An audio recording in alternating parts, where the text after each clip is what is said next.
الرحيم الحمد لله رب العالمين والصلاة والسلام على أشرف الأنبياء والمرسلين قال الله في شانه وما أرسلناك إلا رحمة للعالمين محبوب رب المشرقين والمغربين وجد الحسن والحسين المكي المدني القرشي الهاشمي المولانا أبي القاسم محمد اللهم صل على محمد وعلى الطيبين الطاهرين المعصومين المظلومين ولعنة الله على أعدائهم وغاصب حقوقهم ومنكر فضائلهم وعظمتهم أجمعين أما بعد فقد قال الله تبارك وتعالى في كتابه المجيد وفرقانه الحميد وختامه المتين وهو أصدق الصادقين وقوله الحق بسم الله الرحمن الرحيم إن الذين آمنوا وعملوا الصالحات سيجعلهم الرحمن ودا صلوات محمد وعلى محمد اللهم صل على محمد وآل محمد سورہ مبارک مریم کی 97 نمبر کی آیت ہے جہاں پر اللہ سبحانہ و تعالیٰ مومنین کو ایک خوشخبری سنا رہا ہے اور وہ خوشخبری یہ ہے کہ جو لوگ ایمان لائے ہیں اور اچھے اچھے کام انجام دیتے ہیں اچھے اچھے کام کرتے ہیں تو ان قریب اللہ سبحانہ و تعالیٰ رحمان جو ہے اللہ سبحانہ و تعالیٰ وہ لوگوں کے دلوں میں ان کی محبت کو ڈال دے جو انسان کا ایمان ہے جو اس کی نیکیاں ہیں اس کی جزا تو آخرت میں ملے گی لیکن دنیا میں اس کا صلہ یہ ہوگا کہ وہ ہر دل عزیز ہو جائے گا لوگ اس سے محبت کریں گے اور یہ محبت جو ہے ظاہر سی بات ہے مومن کے دل میں محبت ہوگی لوگوں کے دلوں میں محبت ہوگی کس کی جو صاحب ایمان ہو اور اچھے اعمال انجام دے اچھے اچھے کام کریں انشاءاللہ پھر کسی موقع پر میں اس آیت کی تفسیر آپ کے سامنے عرض کروں گا چونکہ ابھی مجھے امام حسن عسکری علیہ السلام اللهم صل على محمد وآل محمد کے سلسلے میں کوئی بات عرض کرنی ہے لیکن یہ ہے کہ جو بڑے بڑے علماء ہیں اہل سنت کے مفسرین انہوں نے بھی لکھا ہے اور بہت سارے راویان حدیث کے ذریعے سے اور ہمارے ہاں جو شیعہ حضرات ان کے یہاں بھی کہ یہ آیت جو ہے مولا متقیان امیر المومنین علی بن ابی طالب علیہ السلام اللهم صل على محمد کی شان میں نازل ہوئی تو خاص جو آیت نازل ہوئی ہے وہ مولا علی علیہ السلام کی شان میں ہے کہ پروردگار نے وعدہ کیا ہے کہ تمہاری محبت کو لوگوں کے دلوں میں ڈال دے گا اور کیسی محبت ڈالی دلوں میں کہ صرف یہ نہیں کہ اس زمانے کے لوگ ہوں مولا علی علیہ السلام اور ہمارے درمیان تقریباً 1400 سال کا فاصلہ ہے لیکن اس کے باوجود بھی مولا علی کے فضائل بھی ویسے ہی زندہ ہیں اور مولا علی علیہ السلام کی محبت میں ان کے جو مسائل ہیں مصیبتیں ہیں ان پر ہمارے دل بھی ویسے ہی رنجیدہ ہوتے ہیں علی سے تو زمانے میں مشکل کشا نہیں تھے بلکہ آج بھی مشکل کشا ہیں جب مشکل سامنے آتی ہے مشکل کا خیال بعد میں آتا ہے علی پہلے یاد آ جاتے ہیں اور مولا علی کے یاد آنے کا نتیجہ یہ ہوتا ہے کہ ادھر علی آئے اور ادھر مشکل دور تو ایزان محترم یہ جو محبت اللہ سبحانہ و تعالیٰ نے ڈالی ہے ظاہر سی بات ہے کہ ہم نے مولا علی کو دیکھا نہیں لیکن اتنی زیادہ محبت جو مولا علی کی ہمارے دل میں ہے یہ محبت اللہ سبحانہ و تعالیٰ نے ہمارے دلوں میں ڈالی ہے کیوں اس نے وعدہ کیا تھا کہ تمہاری محبت کو ہم لوگوں کے دلوں میں ڈال دیں اچھا کیسی محبت ہے ایک محبت کا انداز بھی سن لیجیے ایک مولا کا چاہنے والا ہے اس کے بیٹے 3 بیٹے تھے تینوں کے تینوں جنگ صفین میں مولا کی محبت میں جنگ کرتے ہوئے شہید ہو گئے ایک مرتبہ اس سے امیر شاہ معاویہ کی ملاقات ہوئی اس نے چڑھانے کے لیے یا کہتے ہیں زخموں کے اوپر نمک چھڑکنے کے لیے اس نے کہا این الطرفات، جو بیٹے تھے اس کا نام طریف تھا، طریف اس طریقے کے نام تھے، تو کہا تمہارے بیٹے طرفات وہ کہاں ہیں؟ تو اس نے بڑے اطمینان کے ساتھ کہا، دیکھیے پوچھ رہا ہے بوڑھے باپ سے جوان بیٹوں کے بارے میں پوچھ رہا ہے کہ تمہارے بیٹے کہاں ہیں؟ تو اس نے بڑے سکون سے کہہ دیا کہ وہ مولا علی علیہ السلام کی محبت میں جنگ صفین میں شہید ہو گئے۔ تو اب یہ کیا سوچ رہا تھا کہ شاید یہ تھوڑا سا بھڑکے گا، ایسے لگے گا نہیں میرے بیٹے قتل کر دیے گئے، تو کہتا ہے کہ علی نے تمہارے ساتھ انصاف نہیں کیا۔ اس نے کہا کہ مولا علی نے انصاف کیوں نہیں کیا؟ کہا اپنے بیٹے حسن اور حسین کو بچا لیا اور تمہارے بیٹے قتل کر دیے گئے۔ اب چاہنے والے کا جواب سنیے، وہ کہتا ہے کہ نہیں، مولا علی تو کبھی خلاف انصاف کر ہی نہیں سکتے تھے، انصاف تو ہم نے نہیں کیا کہ علی خاک کے نیچے سو رہے ہیں اور ہم زندہ بیٹھے ہوئے ہیں۔ صلوات محمد و علی محمد۔ تو یعنی مطلب یہ محبت جو اللہ کی طرف سے ہوتی کس کے لیے ہے؟ اس کے لیے جو صاحب ایمان ہو اور نیک اعمال انجام دے۔ اللہ کا وعدہ یہ ہے کہ وہ لوگوں کے دلوں میں اس کی محبت ڈال دے۔ ہم دنیا کو خوش کرنے کے لیے، لوگوں کو خوش کرنے کے لیے کیا کچھ نہیں کرتے ہیں، نہ جائز دیکھتے ہیں نہ ناجائز دیکھتے ہیں، لوگ ہمیں پہچاننے لگیں، لوگ ہمیں جاننے لگیں، ہماری پبلسٹی ہو جائے، ہم پہچانے جائیں، اچھے طریقے سے پہچانے جائیں، برے طریقے سے پہچانے جائیں۔ ایک ہوڑ ہوتی ہے کہ انسان کسی طریقے سے فیمس ہو جائے، لیکن نتیجہ کیا ہوتا ہے کہ اس کے لیے ہم ناجائز طریقے بھی اپناتے ہیں۔ مثلا بہت ساری خواتین ہوتی ہیں کہ وہ اپنے بے حجاب جو ان کی پکچرز ہوتی ہیں، فوٹوز ہوتے ہیں، وہ سوشل میڈیا پہ ڈالتے ہیں، انسٹاگرام کے اوپر، فیس بک کے اوپر، واٹس ایپ کے اوپر، واٹس ایپ کے اسٹیٹس میں دنیا بھر دیکھ رہی، محرم نامحرم سب دیکھ رہے ہیں، اور ظاہر سی بات ہے کہ جتنے لوگ بھی دیکھ رہے ہیں اس کا گناہ جو ہے وہ زیادہ ہوتا جا رہا ہے، مگر وہ اس بات پہ خوش ہے مجھے لائک کتنے ملے، اس نے فوٹو ڈال دیا کتنے لائک ملے، جبکہ اسے معلوم ہے اس لائک سے کچھ ہونے والا نہیں۔ ہم لوگ بھی بہت ساری چیزیں ڈھونڈتے ہیں کہ ڈالنے سے پہلے کیا دیکھیں کہ اس پہ لائک کتنے آئیں گے، کتنے لوگ پسند کریں گے۔ اب اسے اللہ پسند کرے گا نہیں کرے گا وہ ہمیں فکر نہیں ہے، رسول اللہ پسند کریں گے نہیں پسند ہے، امام زمانہ پسند کریں گے نہیں فکر ہے، لوگ کتنے پسند کریں گے۔ اچھا کتنے بھی لوگ پسند کرتے ہیں، میرا کیا ہونے والا ہے؟ میرا بھلا ہونے والا نہیں، بلکہ میں خود گناہگار ہوا۔ جتنے لوگوں نے دیکھا، اگر جان بوجھ کے دیکھا وہ گناہگار ہوئے، اور اس کے بعد یہ برائی جو ہے بڑھتی چلی جائے گی، میرے نام اعمال میں گناہ بڑھتے چلے جائیں گے۔ لیکن اگر کوئی چیز ڈالنے سے پہلے میں یہ سوچوں کہ اس چیز کو میں ڈالتا ہوں، کوئی اسے پسند کرے نہ کرے، کسی کا لائق آئے یا نہ آئے، میرا امام زمانہ اسے لائق کر دے، اگر امام زمانہ نے لائق کر دیا تو میری دنیا بھی کامیاب ہو جائے گی اور میری آخرت بھی کامیاب ہو جائے گی۔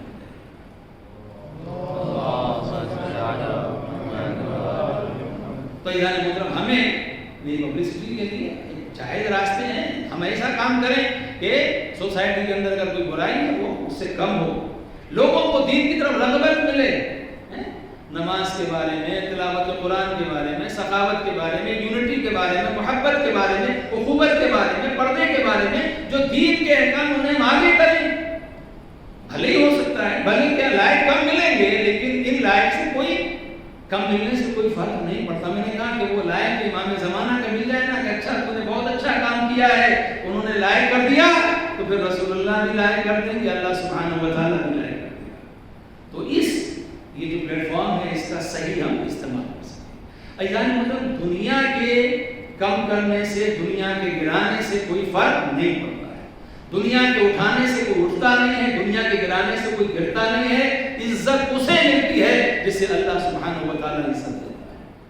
آپ سوچیں جس امام کی آج مجلس کرنے کے لیے ہم جمع ہوئے ہیں وہ مدینے میں تھے، لیکن بچپنے میں امام کا بچپنا تھا، اور اس کے بعد میں امام نبی علیہ السلام ہمارے 10ویں امام تھے، ان کو بلایا گیا، 11ویں امام بھی ساتھ میں آ گئے۔ کہاں آ گئے؟ سامرا میں۔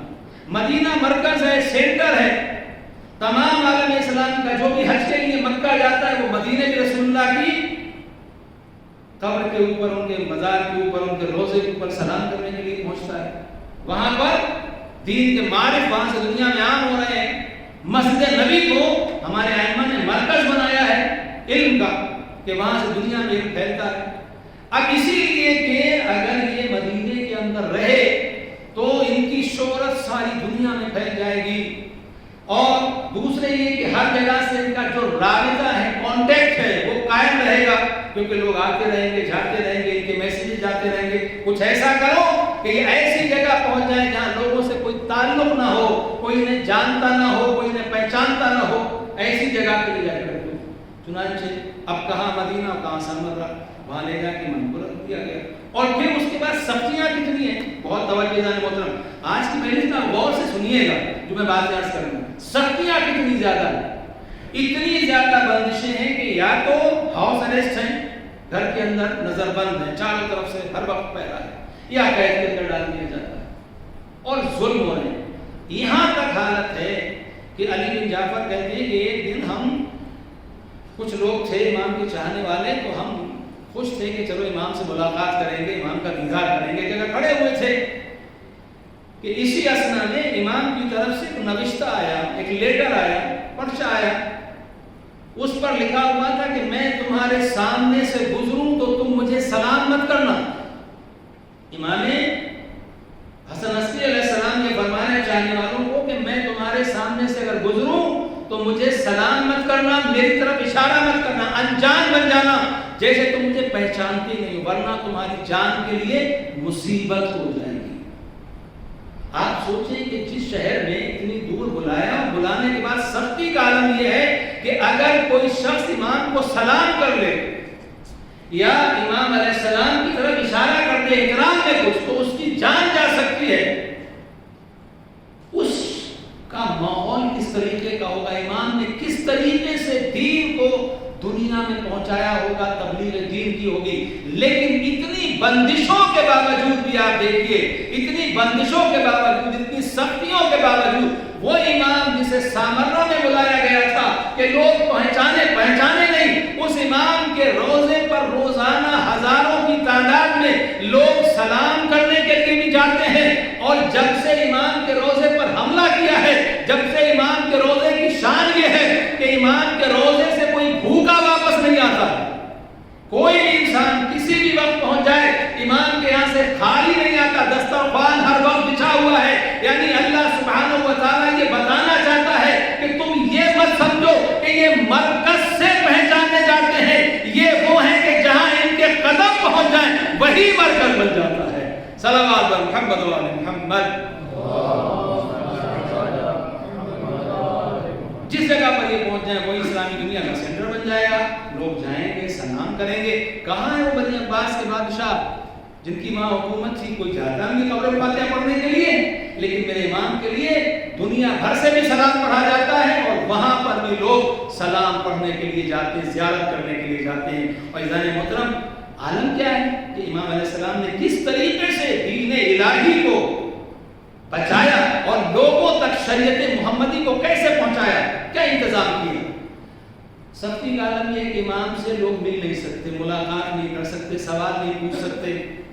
تو امام کے جو وکلا تھے، ایک وکیل تھے آپ کے عثمان بن سعید، تو عثمان بن سعید نے کیا کیا، تیل کی دکان، آئل کی، کوکنگ آئل کی دکان کھول لی۔ اب وہ اتنے بڑے جید عالم تھے، لیکن چونکہ لوگوں کو یہ معلوم نہ ہو جائے کہ امام کے چاہنے والے ہیں، یا معلوم نہیں ہو گیا کہ امام سے رابطہ کیسے رہے، تو اب وہ کیا دکان کھولے ہوئے ہیں۔ اب وہاں لوگ جاتے ہیں، کس معنی سے جاتے ہیں، تیل لینے کے لیے، اور ساتھ میں کیا لے کے جاتے ہیں، اپنا خط جو امام سے سوال کرنا ہے، یا کچھ خمس کی رقم وغیرہ کچھ ہے، تو وہ اسی برتن کے اندر لے کے جاتے ہیں، ان کو دے دیتے ہیں، وہ انہیں ریسیو کرتے ہیں، اور اس کے بعد پھر اپنے وہ تیل کے برتن میں پہنچا دیتے ہیں امام تک۔ آپ سوچئے کہ اس مشکل بھرے ماحول میں امام علیہ السلام نے کس طریقے سے زندگی گزاری، اور امام نے ایک نظام دیا، ایک سسٹم دیا۔ یہ نظام مرجعیت جو پوری دنیا میں آج قائم ہے، اس کو اسٹیبلش کیا ہے ہمارے 11ویں امام، بنیاد رکھی تھی 5ویں اور 6ٹھے امام نے، کہ انہوں نے ایسے علماء پیدا کیے، ایسے فقہاء پیدا کیے کہ جو جہاں پر بھی ہوں وہ ہمارے دین کو لوگوں تک پہنچا سکے۔ اور